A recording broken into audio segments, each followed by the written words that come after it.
Hello, everyone. Welcome to Radically Loved Radio. I wanted to create a place where people can go to get inspired, get motivated, or find some clarity and get tools to create a radically loved life. I will do my best to provide information on a variety of subjects, including yoga, holistic health, life coaching, spirituality, meditation, and overall mindful living. Each episode will bring you some of the world's best spiritual leaders, entrepreneurs, yoga teachers, coaches, along with some of my closest friends, and we will talk about their life experiences and journeys to create something more out of their lives and how they continue to grow to make that happen. Thanks for listening. Hello, everybody, and welcome back to, we're so close. Radically Loved Radio, my friends. Happy Friday. It is December 18th, and we are just days away from a brand new year. And this is actually our last interview for the year. We will be back for the next 2 weeks. So Christmas Day and New Year's Day. I'm here with Tessa. Hey, friends. I should have just told everybody that you guys should all just assume the beginning of the show, Tessa's going to be here. Here I am.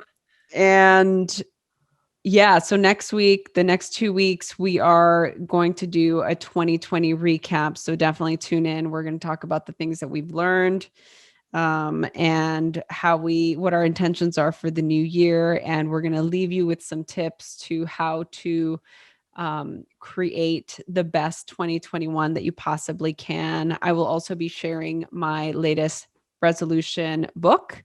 For those of you that didn't get it earlier this year, I will put a link in the show notes of this just kidding, next week's podcast. It'll also be on my website, so you can always just download it for free.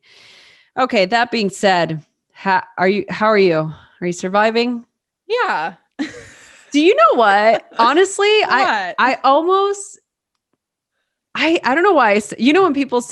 When people do Instagram stories and they're like, "Hi guys," I fucking can't stand the "hi guys" thing. Just like I can't stand when people say, "Are you surviving 2020?" It's like, I feel like it's a little bit denoting something negative. And I'm not saying 2020 has been positive. All I'm saying is that when you ask somebody, it's almost like, when you ask somebody like, "How are you?" Yeah, it's like a little, not patronizing, but a little bit like, it almost feels a little fake. I guess. Or at least it prompts you to answer in the same type of tone, which may not be uplifting. And you can be in a great mood.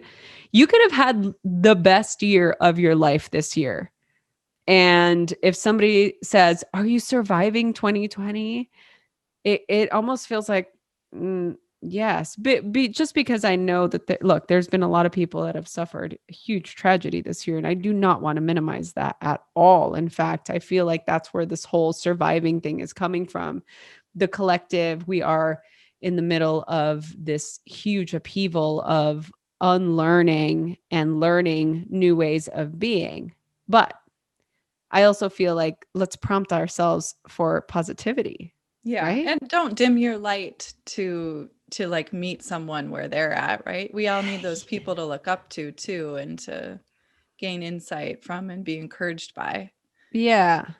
So that's why Yeah. I know what you mean about like, oh, should I not be happy? If I feel happy, should I feel guilty? Yeah. So that I don't squash someone else. But I think we could, when you let your light be big, then you really encourage other people to do the same. Yeah, I totally agree. And I think that it is right before the holidays, whatever holiday you're celebrating, whether it's Hanukkah or Kwanzaa or Christmas or St. Nick's Day or whatever it is that you're celebrating. We pray that you are having a very safe and happy, joyous time. With either your friends and family via the internet or you are quarantining with your people at home, in an effort to try and keep everybody safe. Yeah. There are a handful of people that I know with coronavirus right now. And, thank God, most of 3 out of the 5 are on the mend and looking like they're going to be okay. The other 2 are still kind of in the midst of the lull of it. And so yeah, I mean these are people that are very close to me. So, the fact that people are still out there navigating through life like this thing is fake or not real is a real disappointment. Yeah. You know what I mean? It's like, it's really disappointing. I'm not saying I don't know the severity. In my personal life, I know people are dying. Like, this is the truth. People are dying because of this pandemic. But fortunately, I don't want to even say fortunately, that's fucked up. But do you know what I mean? Like, the people that I know that have had it and Mhm. have it now, um, are hopefully going to be okay and going to pull through just fine. But I still feel like, we need to be taking the right precautions to be able Yeah. to, take care of ourselves, and at least for ourselves, whatever, like if I want to put myself at risk and see my friends and have connection, that's one thing. I'm a healthy person. I'm not an at-risk person. I feel like I have the right to make that choice. However, the people that are at risk, like, why would I put somebody who's at risk? You know what I Exactly. mean? Yeah. That's the decision that I think we just all need to be cognizant that it's not just about us. And when we make a decision that we think is, you just never know the ripple effect that your decisions Yeah, have. So just be that's true. mindful when you're making your Yeah. choices. Yeah. So what's your plan? What are you doing for the holidays? It's a little bit up in the air. We got some news last week that my mother-in-law might have. We're not sure if it's benign or malignant. And Jorge is so close to his mother, so it might be like, speaking of traveling and seeing family, it might be the case that it's a last minute flight to Wow. Mexico, if you can Wow. imagine that. Uh, Wow. but he just can't not be with his Of mom. course. So we're waiting on some test results, and we know there's something there, but we're just not sure how serious it is. Yeah. Oh man. Well, Yeah. I'm gonna light a candle and send some prayers for her so that she can get well, and hopefully everything's Yeah. okay. Thank you. Oh man, Sorry, that was a 2020. heavy one, right? No, look, this is what we do. It's Yeah. so interesting because, I love doing this. I love this podcast and I love everybody here that's listening. Like, a lot of you have been listening for a long time. Maybe some of you are new listeners, and this is just part of what we do. It's not always going to feel good and Yeah. light and exciting. It will.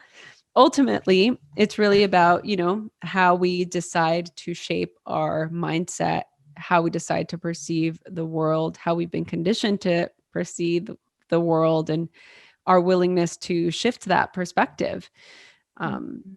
but look, when there is something scary and tragic, or when there is something scary and impending, we're going to react. So that's just part of human nature. Yeah. And the unknown for me, I think, is what's so hard right now. It's always been I can really swing with the highs and the lows. I can, double down in a really tough situation and just be like, okay, this is something I have to go through.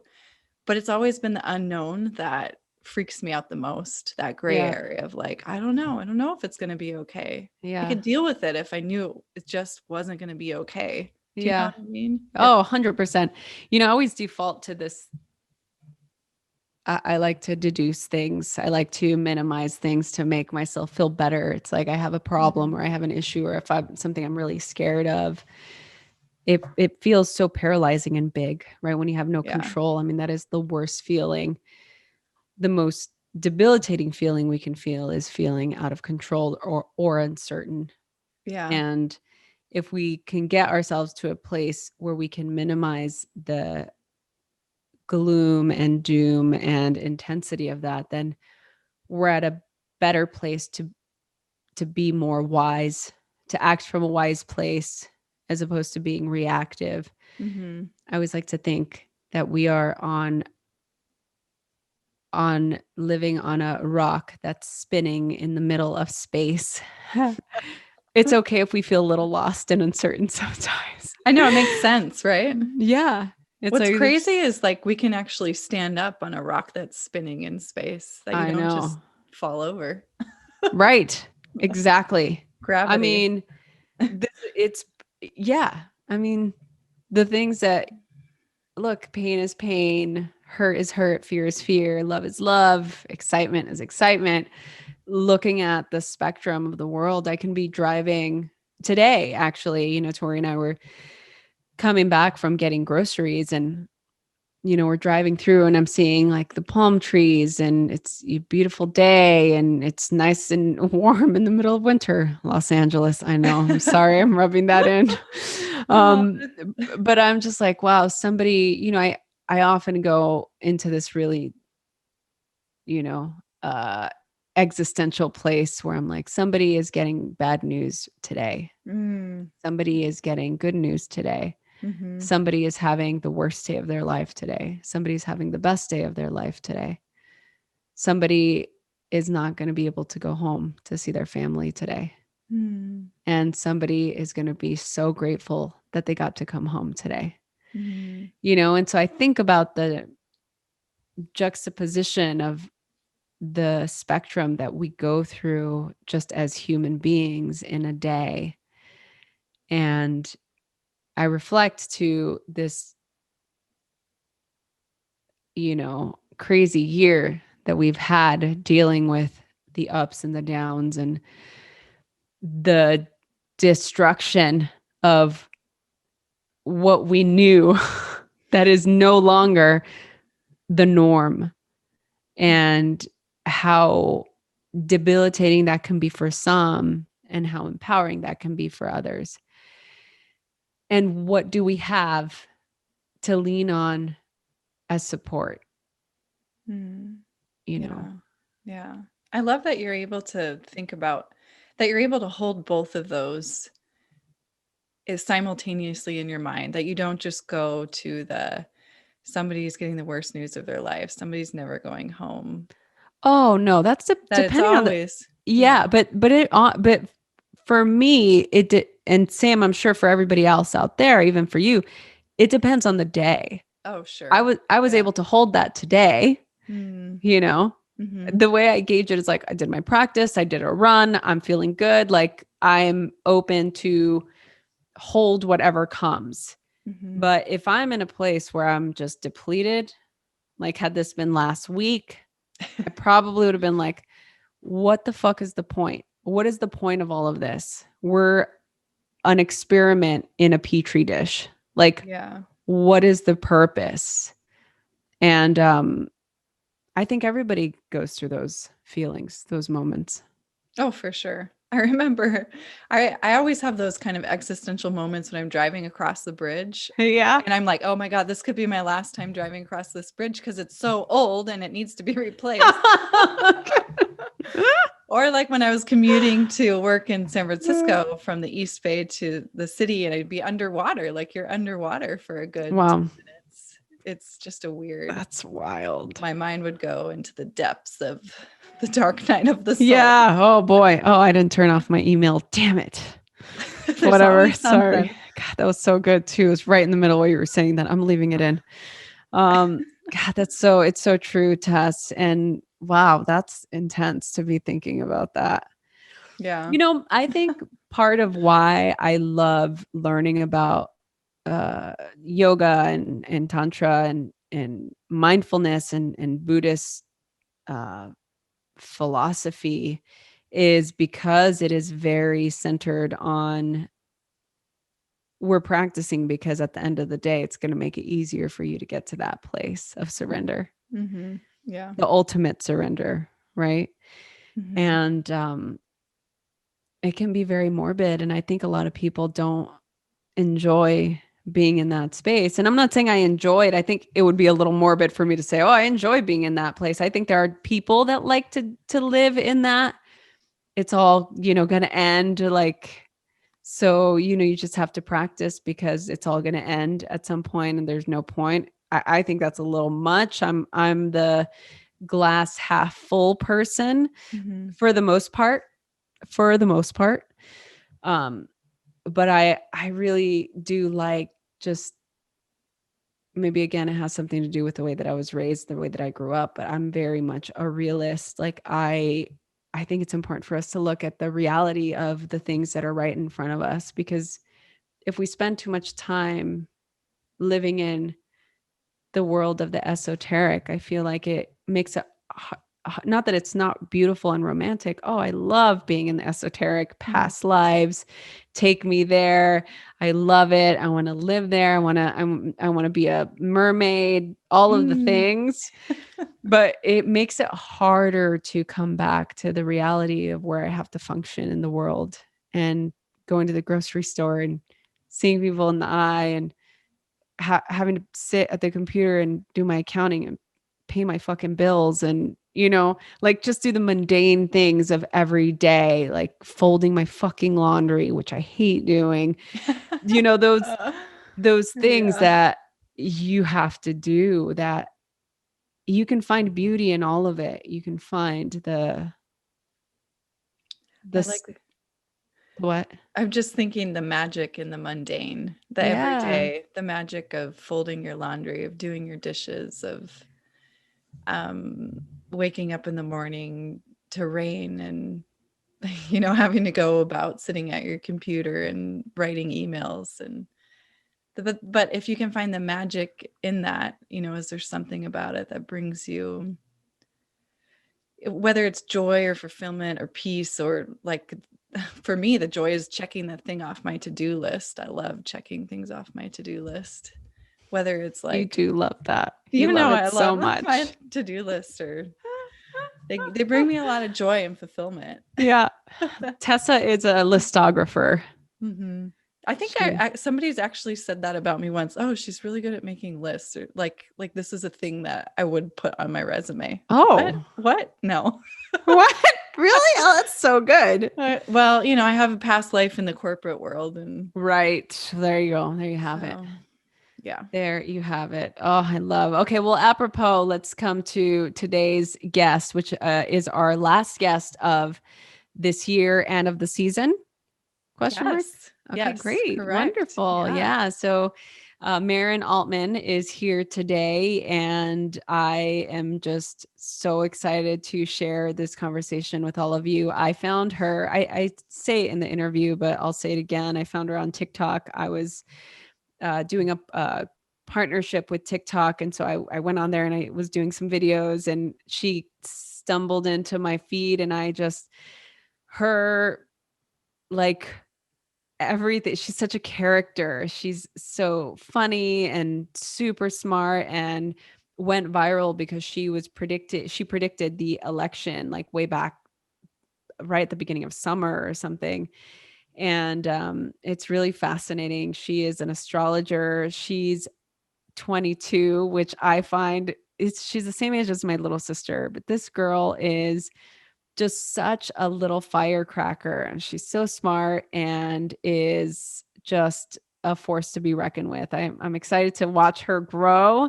I think she is going to make a huge impact in the world of um, astrology and different ways of looking at um, your sign for your future and decisions, or how this may influence anything that you do. I mean, it's so interesting for me because I'm the first person to be like, oh, like, what does it say? Like, what's my sign for this week? Or what do I have to do? Or, Laura Plum is our Vedic in-house Vedic astrologer.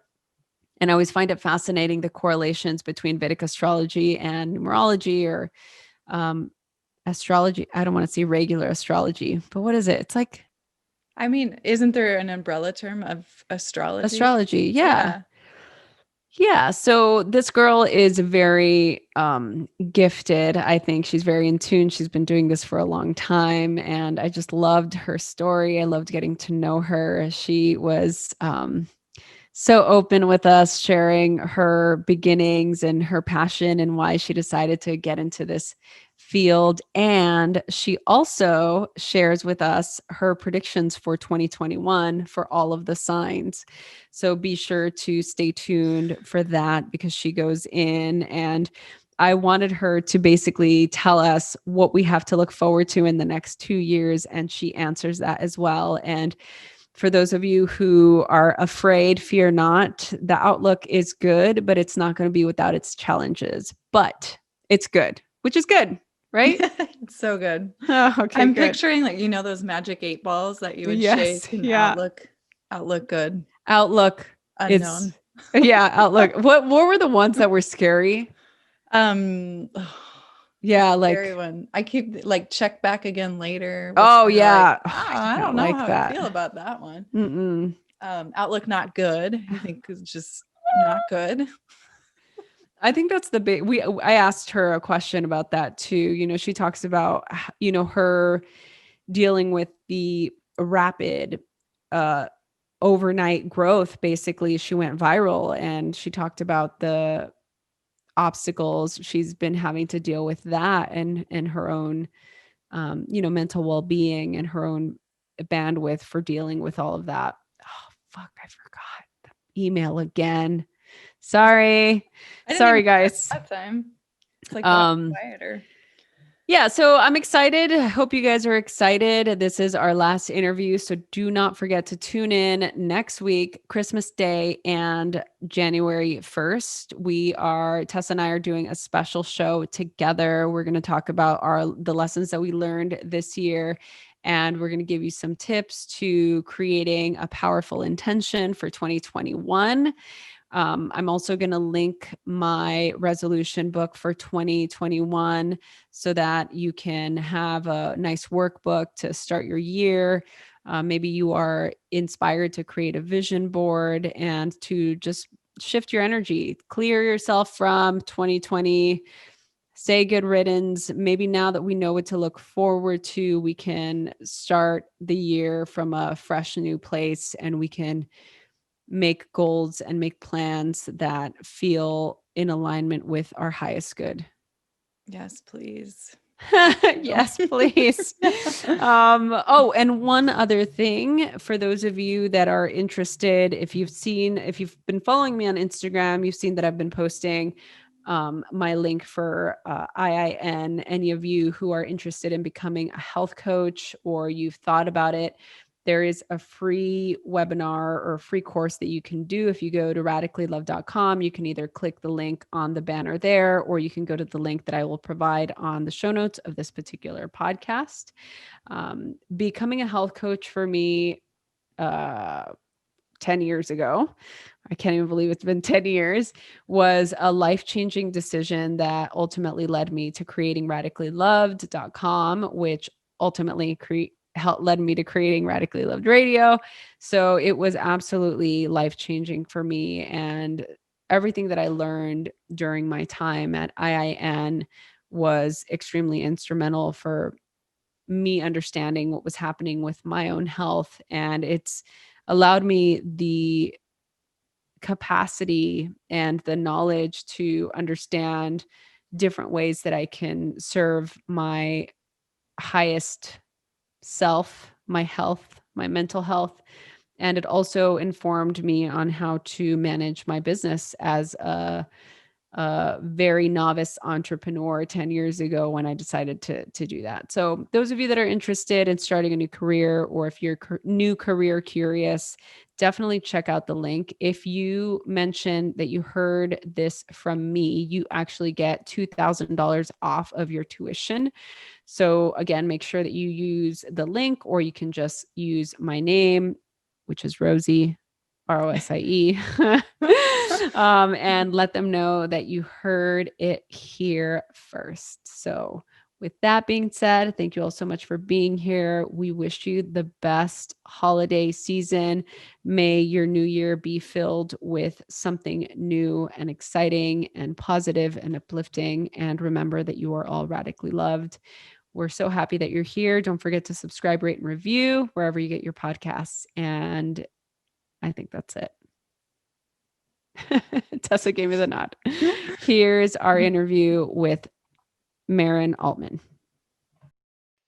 Maren, I am so excited to be chatting with you, and I'm so grateful that you agreed to come on the show. I know that you are probably really busy right now, being as you have become the predictor of all of the things.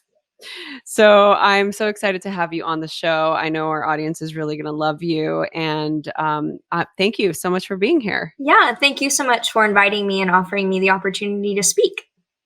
Yeah. So where you're on the East Coast. You're in New York? Yes, I'm in Manhattan. How is that? Actually, now it's probably ironically one of the calmest places in the country. Pretty chill. Yeah, I feel like we had a hectic like March, and now it's like we're waiting for the rest of the world to catch up. So it's actually pretty nice being here now. That's Yeah. great. That is how long did it take for it to calm down?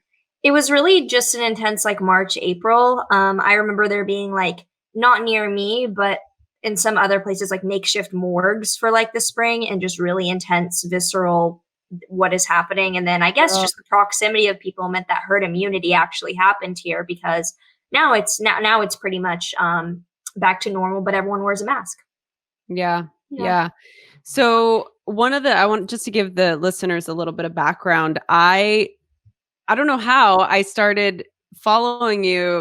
One of your videos came up on TikTok, and I watched one and then I watched another, and then I was like, "Oh my goodness, I need to follow her. This is incredible." It's just you're always so on point and funny, and you're just a world of knowledge.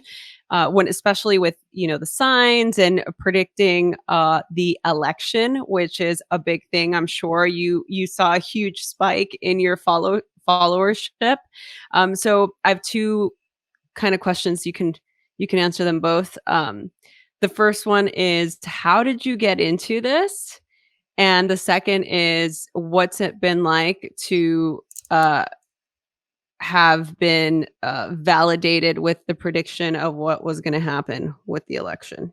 Yeah, so I found astrology very, very early. I started reading when I was like 2, and by the time I was 3 or so, my whole family started reading so young, and I wouldn't have believed it if it was just my mom saying this because she has some lying issues, but my dad as well was like, "Yeah, I don't know how, but you weren't even walking and you were like reading, and that was just a thing." And my parents would give me newspapers so that I could learn to read through the cartoons and the comics. But to this day, I'm not a picture or a visual person. So I looked to the nearest words, and those were the horoscopes. And I didn't know what they meant, but growing up with the internet, by the time I was 6, I remember searching astrology online and getting my birth time from my mom. And she was kind of like, I mean, my parents, like, I did not grow up in any kind of witchy, not at all. I mean, it was Houston, Texas. Like, dad was a real estate developer, mom was a stay-at-home mom, like lots of husbands and intermarriages and like, I don't know,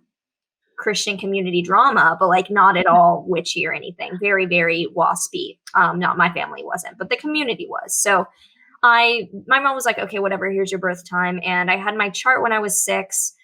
And certain things were interesting and I could relate to, and other things I could not at all, which kept me researching astrology vigorously on whatever like online new age communities I was finding as an adolescent until I was 14. I knew something was up. I was like, I don't fit this shit. Like something's wrong. And my dad was like, yeah, what birth time are you using? I was given my sister's birth time by my mom. I was like I was not a 10 a.m. birth time. I was in the evening, which changed most of my chart. It changed my moon sign, obviously my rising sign. I knew I was not social enough to have a Libra rising. I was like, I'm as dry as possible. And so I'm a Capricorn rising, and that made a lot of sense. And from that point onward, I was kind of the astrology friend. I had been growing up to be an actor. So that was like what I thought I would do. I, all through high school, was just, I mean, nonstop astrology. I was not only the one who, even though I didn't really drink, I had a fake ID because I was able to make myself look older. And so people would pay me for me to buy them alcohol, and I would take a premium. And then I would also charge them for astrology readings once they were already drinking. So I would make like hundreds of dollars every week just through like parties that I would be like, I was an entrepreneurial mastermind. And that, yeah, that was when I found more serious forms of astrology. Like, I was very early on. I was like, this is a business. This is profitable. Great. And by the time I was like 15, or no, it was like 16, 17, I had found the recent translation projects of astrology, and my passion quickly turned from like new age psychological astrology to more world predictions and philosophy. And so I get to NYU. I'm supposed to be an actor. I have one required class that is in philosophy. Week one do a 180. I was having a huge, I mean, you can call it spiritual awakening, but more specifically like a death of a past self, and realizing that I was built on wanting validation and applause, but that my true passion was astrology and always trying to understand the structure of reality. And all through my undergrad experience, I was an astrologer. I also worked as a yoga teacher, actually, until this kind of blew up. Wow. Yeah. And I had a steady client base like throughout that time, but social media wasn't really picking up for me, even though I'm doing the same things I was now. I just was not picking up until TikTok, when that started to blow up. And even though I wasn't surprised that my predictions came true, because like that's what I do. That's kind of a thing. Not that I can't be wrong, but like that I mean, if I'm going to say it, I'm going to expect it. And what I was surprised was with growing up, and even in my academic time at NYU, I didn't get much pushback. Like all those people were pretty much like, that's cool that you're into this. Like, I don't know much about it, but that's interesting. Like I did not get much pushback. And the growth has been enormous, and having to energetically deal with that, that's been the surprise, is not knowing what it's like to have so many eyes on you and so much expectation, and dealing with what it's like to like hold that much energy at a given time is where I'm at now. Yeah. So what is that like for you? I mean, that's the thing, right? When you think about people in the entertainment industry, or, actors or celebrities, how it seems like it happens overnight. And now you are being basically put on in the spotlight.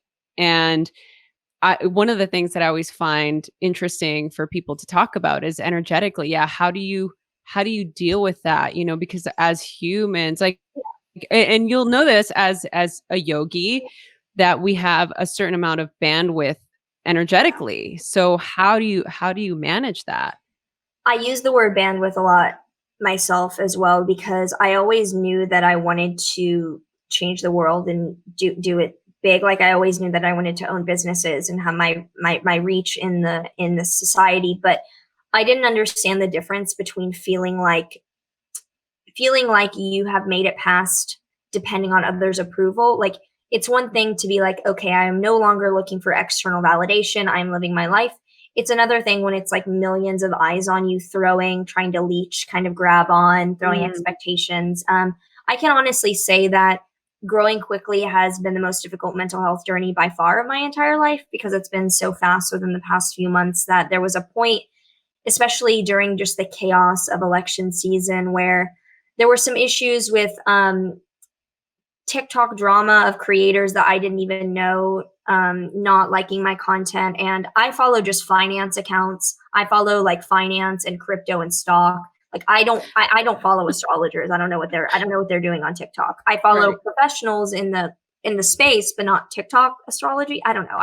So I'm being like thrown around by people that I don't even know. That, I mean, I'm 22 and I think they're half my age, but then some of them are like triple my age, and then I'm confused. And that got to a point, along with the fact that conservative pundits were now sharing my videos, out of them knowing that if they share this, they would get a ton of engagement because their audience would like just hit back. They weren't even the ones that were saying anything necessarily. It was just Ben Shapiro being like, I'm just going to leave this here, or like 538 should hire her. And I can honestly read the physical comments, and I'm like, I don't care. Like, I don't take that. I don't care what you think about the way I look. But when the onslaught of your notifications are just person after person after person, like it's a lot when you can't even block them anymore, when it's just like constant. And then I started getting death threats. I had to hire an assistant partially for that because it was getting out of control.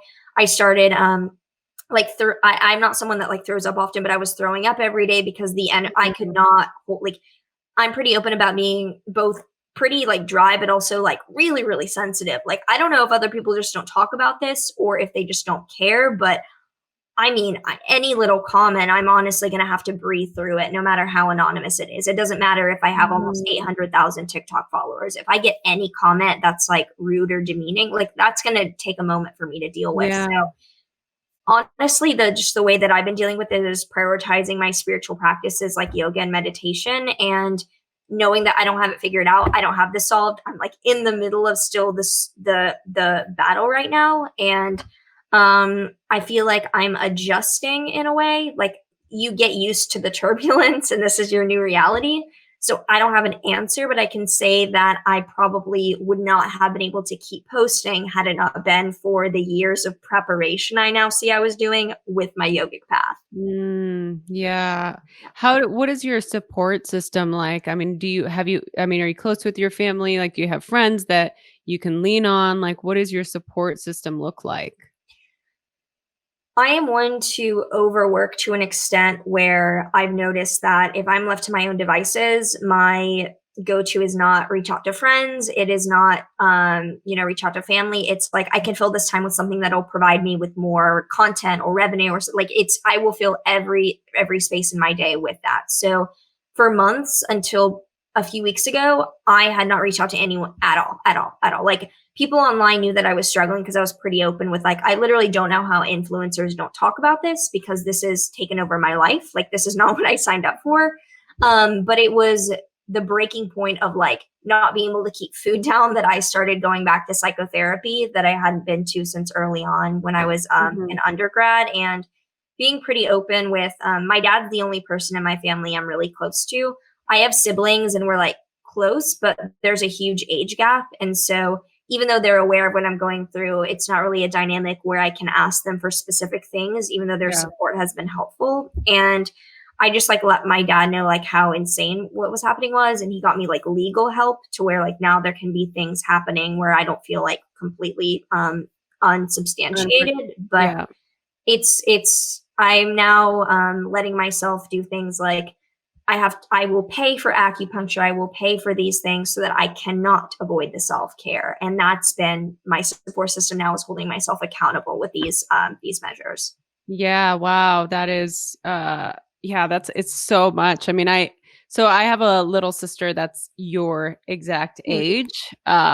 So I just think about the chaos and the upheaval of all of that, even just the instant growth and having people attack you and having to deal with all that on top of just being a woman in the world at that age, just trying to make your life, trying to make your career. And I love that you are so entrepreneurial. I think that is an absolutely admirable characteristic. I'm like, oh my God, to be 22 and to have that desire, that drive is just it's really inspiring and it's very refreshing. So I'm really glad that that's where you're putting your energy, because I mean, a lot of people, I mean, I was the same way, right? So I know that a lot of my friends, when they were 22, they were definitely not doing any of that. They weren't doing any spiritual work. They weren't doing,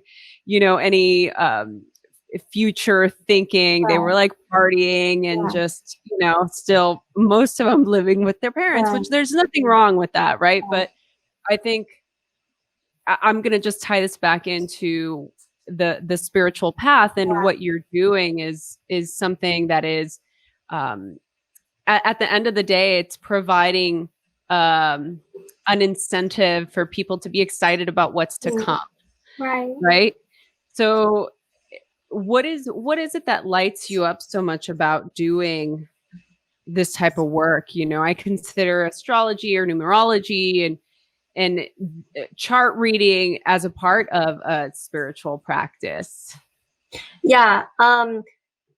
With astrology, I just feel like it's an endless game of Sims where there's no end. And so I get to see what's coming and look forward to it. And I think that astrology on its own is looking at patterns and identifying them either in the past or the future. And it's something I'm good at. So it's something that I feel fulfilling in helping others with. And I feel like I can use my extremely like rigorous intellectual leaning mind to help others in a space where there's a lot of the more intuitive, more feminine, receptive energy that I need to cultivate that more. That's been the ongoing thing with me, is like slowing down and being receptive, but that I feel really fulfilled when I know that I can provide some of the sharpness or the intensity and like the analytical aspect into people that can use that to better serve the way that they're going to lead their spiritual path in life. Yeah, yeah, because a lot of people, I mean, I know still people to this day that maybe it's a religious ideals where they feel an aversion to it or they are afraid. You know, I often find people that are really afraid of a chart reading Yeah. because they're scared to see something. Do you ever encounter that? At this point, if someone is trying to speak with me, they're investing time and money that they probably wouldn't do if they were concerned. But I will say that I can see in charts, like if someone is, timid about something, or if there's a type of self-consciousness in certain areas, and I can usually see in a chart, and just someone, speaking to if they're diving headfirst into wanting to know what's to come, or if they are not specifically open to hearing certain messages. So there's definitely, I mean, with me studying and being really focused on Stoic philosophy, there's a lot of like, it is what it is, and I do not ascribe any good or bad to it. And a lot of people, especially if they, I know that I grew up with a Judeo-Christian environment, but I've undone a lot of the good, bad, heaven, hell. I just see like it is what it is. There's growth, there's destruction, but I don't ascribe meaning to it inherently. And I can definitely see when others may be there, or they might cling very tightly to like good, bad, yes, no, like I die, I live kind of thing, which can be more difficult when you're trying to approach astrology. Yeah. Yeah, I think it's fascinating to me. I love that you studied Stoic philosophy. Can you tell, for the people that don't know what Stoic philosophy is, can you tell us what it is? Yeah, Stoic philosophy is a ancient Greek philosophy that looks at life and what is to come as something to be accepted and meditated upon, and that the true optimal state in life is not ecstatic happiness, but is this peaceful mediation where you don't see things as good or bad, but preferable or unpreferable. And a lot of the work that I'm mostly influenced by is Marcus Aurelius, that I found him during my undergrad. And just growing up in a very chaotic environment, but not being someone myself who is interested in chaos. Like I'm a pretty like flat rate. I'm not the person having extreme highs and lows, but I tended to be around those people. I just love, like a quote I've said is, I don't want to be happy. I want to be peaceful. Not that I don't want to be happy, but I just want to ride things out. I have plane phobia issues because turbulence feels extremely, extremely uncomfortable to me on a level where people will be sleeping and the tiniest bump is like, I'm passing away kind of thing. So my Stoic philosophy similarly comes from, I want to train my mind and have my neurons like trained in a way where I ride things out and I accept things instead of reacting before I can even, just be there and be present. And a lot of the astrology I practice stems from Hellenistic Greece, which was developed alongside that. So the type of astrology I'm practicing is inherently Stoic and is more deterministic and fatalistic, but is also much more accepting and just looks at things like, voila, here it is. Yeah. Oh, I love that. Yeah. That's really cool. What are you looking forward to the most for this coming year? And I say that knowing that you've probably done your own chart for 2021. And I'm actually curious if I can piggyback another little question. Did you know that this was going to happen this year for you? I did. I saw at a very young age that the period of 20 to 22, I didn't know if I was going to survive because there was going to be such an extreme pileup of difficult energy on my most personal self and body indicator. I told my parents flat out, I was like, I don't know if I'm going to survive. And they're kind of like, well, okay, like have fun in college then. Like they were just kind of like, that's funny. Like, all right. Like I was just very like, I grew up doing theater. Even without trying, I think I'm very serious, but it comes across very dramatic. And like people are like, okay, Maren, like, all right. And I saw this and I thought that it was, on one hand, it was me going through a complete death and rebirth of my identity, losing complete facade that I didn't know was a facade just because I was in an environment that didn't allow me to fully realize myself. But I could see that there would be a bursting out in 2020. I thought, I'm graduating a year early. I think that, my business is going to maybe take off. Like I was investing a ton of time in all these like business, just learning how to run a business. And I thought that'll take off. Once I downloaded TikTok, it was pretty clear that the survival I was seeing was like, am I going to get through the internet madness? Right. Yeah, because every single, Wow. I pretty openly see my creative process as like engaging in a battlefield. Like I'm not someone that caters very well to, I'm going to like be intuitively downloaded and be effortless. Like, no, it's like 8 a.m. You do your makeup, you film for 12 hours, you spend the next day editing, you take a few days off, you then create content like on it, no mercy. So that's when I saw this is what's happening. Like uphill climbing while these trolls are trying to take down my account. And I'm like, here I am. Like that was what was happening. In 2021, I'm looking forward to that no longer being the case. Pretty clearly moves out. I am no longer in the line of fire in the same way. It looks like I'm really interested in finance. I have a lot of financial indicators for the next few years. So I'm like, cool. Like I'm going to get to learn about that. So I'm looking forward to the emphasis no longer being on a breakdown of me, because that's been that it's not fun. It's not fun anymore. I understand. And I think life is throwing it at me. Yeah. Yeah, you're like, I'm good with this for now. Yeah. We're good. I'm curious if you have any sort of insight for the signs or even just the elements for 2021 that you can share with everybody that's listening. Yeah, there's this past year and past few years, there was a huge amount of difficult energy in the sign of Capricorn. So anyone with heavy Capricorn, Cancer, Libra, or Aries placements in that order basically is going to be getting a break. Maybe Capricorn, Cancer, Aries, Libra actually, but Capricorn and then Cancer, definitely you're going to be getting a break for the next few years. The amount of difficult energy in Capricorn and therefore also bringing hardship to those other signs that are kind of connected was beyond unprecedented. I mean, not in millennia has this kind of energy been in such a pinpointed destructive part. So those signs get a bit of a break. The focus now really moves to Aquarius for a ton of growth and a ton of breakdown, where there's just for the next year, it's not the age of Aquarius. That's a huge 2,000-year cycle that has nothing to do with what's coming up. But the next year has a big focus on Aquarians, people with prominent Aquarius placements being the focus of the collective rebuild, where it's like you're going to roll up your sleeves and do it. And similarly, people with Leo, Taurus, or Scorpio placements will be in a similar, yet not as direct initiative to grow. So when you say placements, are you saying that that's their sign? That's their sign, like their sign they're born into? Sun, moon, rising, their midheaven, Right. any like planet or point that's really personal in that sign, that'll be activated. Okay. Yeah. Yeah. So when say somebody is curious about learning more about their own sign and, maybe as a way to inspire a decision and so on, like what would you recommend for them?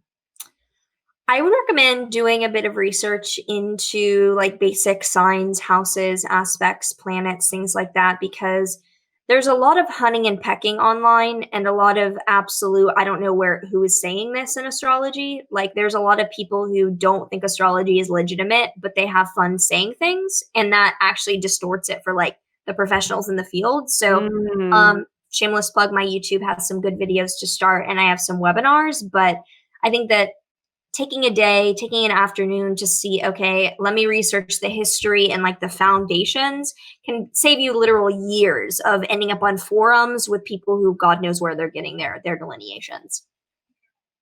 Yeah. I mean, have you found that any of those people have tried to, come for you or try and, discredit what you're doing?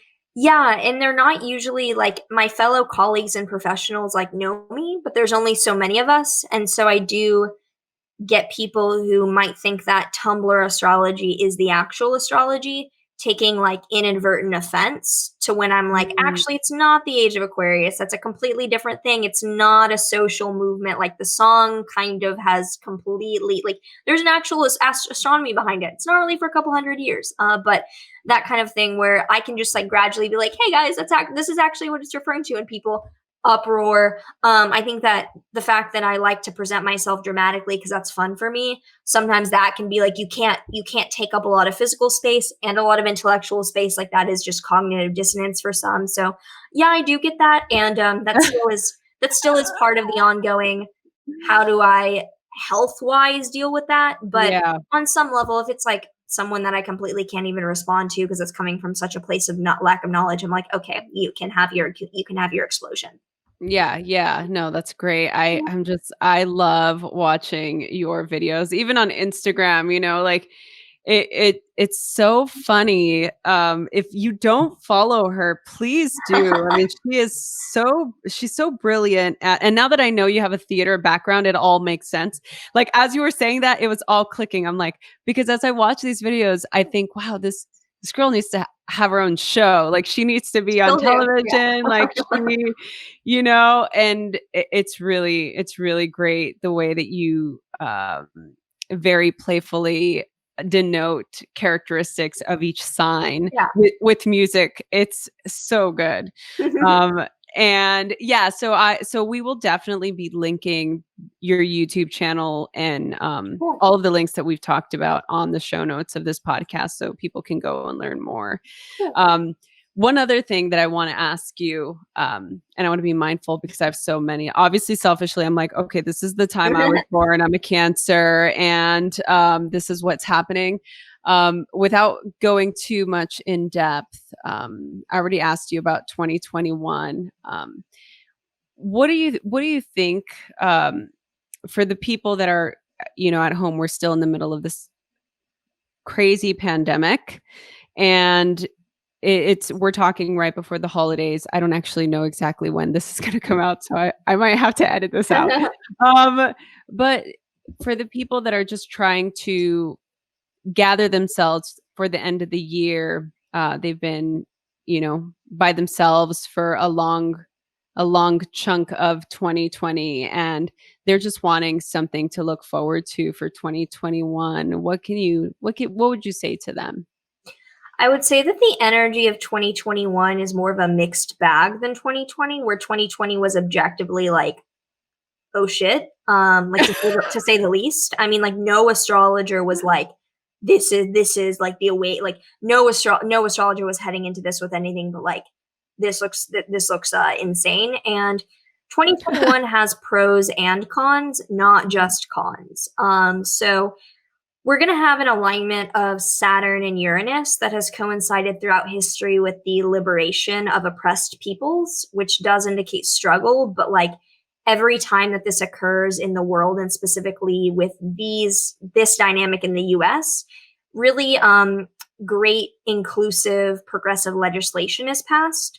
So I think that we can have faith that instead of feeling like we're breaking down, that some of the tension and friction is actually leading us somewhere, and that we'll probably see that in a legal sense starting pretty early on in the year. Wow, that's great. Yeah. That is great. Do you have any noteworthy predictions? I'm trying to see if we can go viral for when it comes true in 2 years. What do you see happening in the next 2 years? Anything that you can share with us? Yeah, I see May into July of 2021 looks like a time of a lot of reopening and a preview of 2022. We're going to have some really auspicious alignments May into July that I now, just before this, because whenever I say things, there's people who will hear that and be like, the news said that. And then they just said that May into June will be when most people actually finally get a vaccine, hypothetically, because they'll be like the at-risk groups first. And that would coincide with what I see being things like increased travel or just this overall morale boost May into July. But because it's a double vaccination for most of these, it would make sense that I then see a kind of going back to some more restrictive measures from July onward until 2022. And in 2022, we will have Jupiter, the planet of growth and optimism, in its own sign of Pisces. And when planets are in their own home signs, they're most powerful. So having the planet of abundance and like optimism in its own sign is a game changer after so many years of not having this kind of alignment, where not that everything is going to be going perfectly, but that the morale boost of 2022 looks like a market like rebound, or like people want to just get out finally. Mm. Oh, that's Yeah. so good. Yeah. Okay, so we'll have to come back and listen to this during that time. I'm 100% sure that you're going to be right. What I'm going to just kind of go down the list. So what do water signs have to look forward to in 2021? Cancers get a break. Their relationships will no longer be a roller coaster just ride for insanity. Or Cancers will get a bit of a break. Scorpios will be pretty challenged, not in terms of like struggles, but in terms of things out of nowhere. Scorpios in particular will be kind of out of nowhere. And then Pisces are just confused mostly. Yeah. They have a lot of confusing transits going on. Yeah. Sorry, Pisces out there. Oh, yeah. What about air? Aquarius placements, you are the spotlight star of the show. You are literally representing the collective for this next year. So responsibility is on you. You can get, a crown if the work you put in is what you'll get back. For Libras, you get a break. You've had a rough couple years. For Geminis, a lot of self-development and a lot of spotlight on you as well, but more in terms of like, I've grown so much in the past year, like success is skyrocketing. For Aquarius, it's more like weight on your shoulders, responsibility. Fire.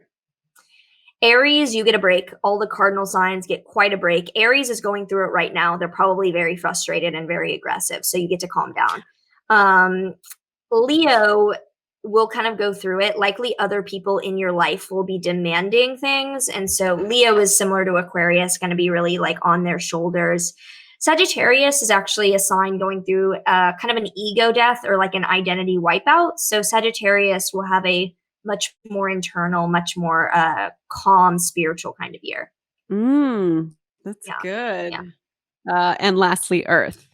Taurus placements, basically going crazy, going haywire, rebellious, very in a way that's like stubborn but volatile. You're the one that's actually, the Taurians are the ones that are causing some of the trouble and volatility in the Leo and Scorpio's lives. So heavy Taurus placements, break out as yourself. Try not to have too many like casualties in the process.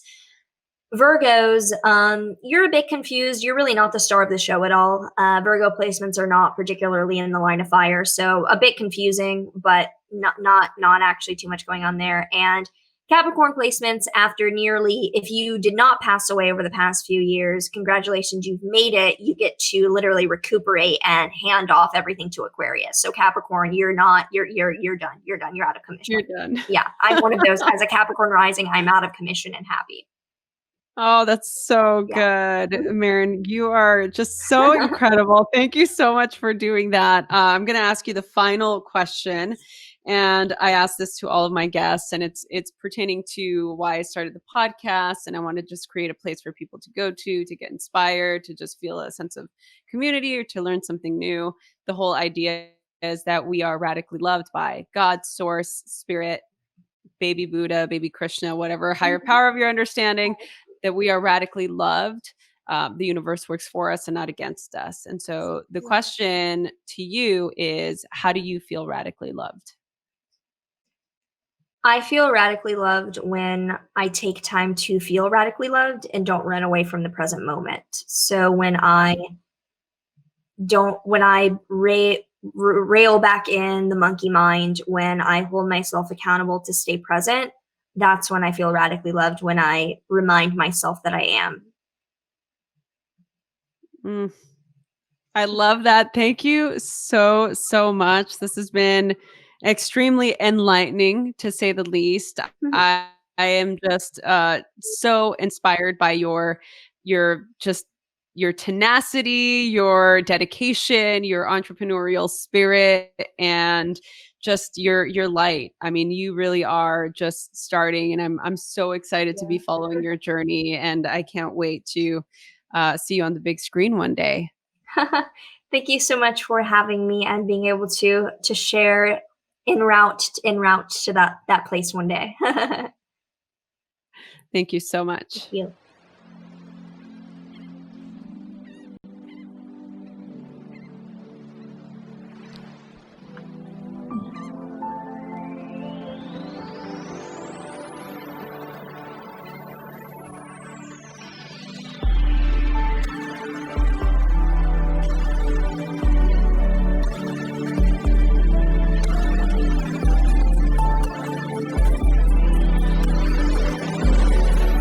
Hey everyone, I hope you enjoyed this episode. I am so excited to continue to do this. Please share this with your friends. Email us, message us on Instagram at Rosie Acosta or on Twitter at Rosie Acosta. Subscribe on iTunes, write a review. We love doing this, so please help us continue to keep this podcast going. Thanks for listening.